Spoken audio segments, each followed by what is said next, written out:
your profile shows your personality. হ্যাঁ, obviously শুধু not profile, আমি কিভাবে কথা বলছি, আমি ফেসবুকে কি স্টেটাস দিচ্ছি, আমি কি রিলস শেয়ার করছি, আমি স্টোরিতে কি দিচ্ছি, সব কিছুই কমিউনিকেশন, এই সব কিছুই ইম্পর্টেন্ট। সে ফর এক্সাম্পল হচ্ছে তুমি অনেক ভালো টিচার, হ্যাঁ, এখন একটা টিচার কিন্তু র্যান্ডম ভালগারিং কন্টেন্ট শেয়ার করতে পারে না।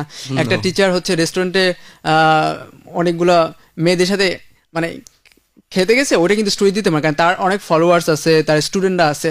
তো একটা টিচার চাইলে অনেক কিছু করতে পারে, নট অনলি আমি টিচারের কথা বলছি, যেহেতু আমি নিজে পড়াইতাম, তো সেই ব্যাপারটা থেকে তো আমি যখন স্টোরিতে কোনো কিছু দেবো সেটা আমার পার্সোনালিটির সাথে যায় কিনা, আমি যে প্রফেশনে আছি বা আমি যা করতেছি সেটার সাথে অ্যালাইন করে কিনা।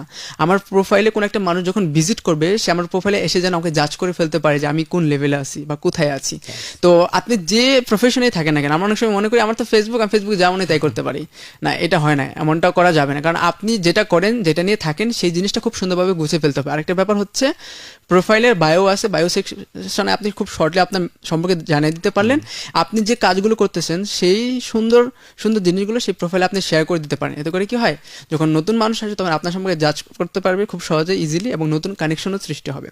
আরেকটা স্টোরি বলি, স্টোরি এরকম যে আমি প্রচুর প্রোফাইল ওয়েবসাইট করেছি, তো সেইখানে দেখেছি যে প্রত্যেকটা কর্পোরেটে যারা আছে, ধরো ডিজিটাল মার্কেটার, এসইও এক্সপার্ট, এই যারাই আছে না কেন, তাদের যখন আমরা পোর্টফোলিও ওয়েবসাইটটা করি, আমি কীভাবে করি, আমি তাদের কাছ থেকে কিন্তু বেশি কিছু নেই না। একজন আমাকে নক করছে, ভাইয়া আমার একটা পোর্টফোলিও ওয়েবসাইট লাগবে, তখন আমি কী করি, তার লিঙ্কডিন অ্যাকাউন্টটা নিই, লিঙ্কডিন অ্যাকাউন্টটা নিয়ে আমি সেটা দিয়ে রিচার্জ করে তাকে একটা সুন্দর ওয়েবসাইট আমি ডেলিভারি করে দিই। তার কিন্তু কোনো কন্টেন্ট দিতে হয় না, আমি তার লিঙ্কডিনটা দেখেই জাজ করে ফেলতে পারি যে তিনি কোন ইন্ডাস্ট্রির আছে, কী তার সাথে অ্যাড করতে হবে। এই একটা লিঙ্কডিন অ্যাকাউন্ট খুব সুন্দরভাবে অর্গানাইজ আছে বলে কিন্তু আমি এটা করতে পারছি, আমি তার সম্পর্কে ডেটা পাচ্ছি। ঠিক একই রকমভাবে এমন অনেক মানুষ আছে যারা হয়তো আপনাকে দূর থেকে ফলো করতেছে আপনার ফেসবুকে আপনার কন্টেন্ট দেখে, বাট কখনো আপনার সাথে কথা বলে না, তারা কিন্তু আপনাকে প্রতিদিন ফলো করতেছে, আপনি কি করতেছেন, তারা আপনাকে জাজ করতে পারবে আপনার কন্টেন্ট দেখে। এই জন্য আমি ফেসবুকে যাই পোস্ট করি, স্ট্যাটাস যাই দেই, আমি যে রিলসই শেয়ার করি, যে স্টোরি দিই, সব কিছুর সাথে আমার প্রফেশন বলি বা আমার পার্সোনালিটি অ্যালাইন করে সুন্দরভাবে এগুলো অর্গানাইজ করতে হবে। আচ্ছা, বুঝতে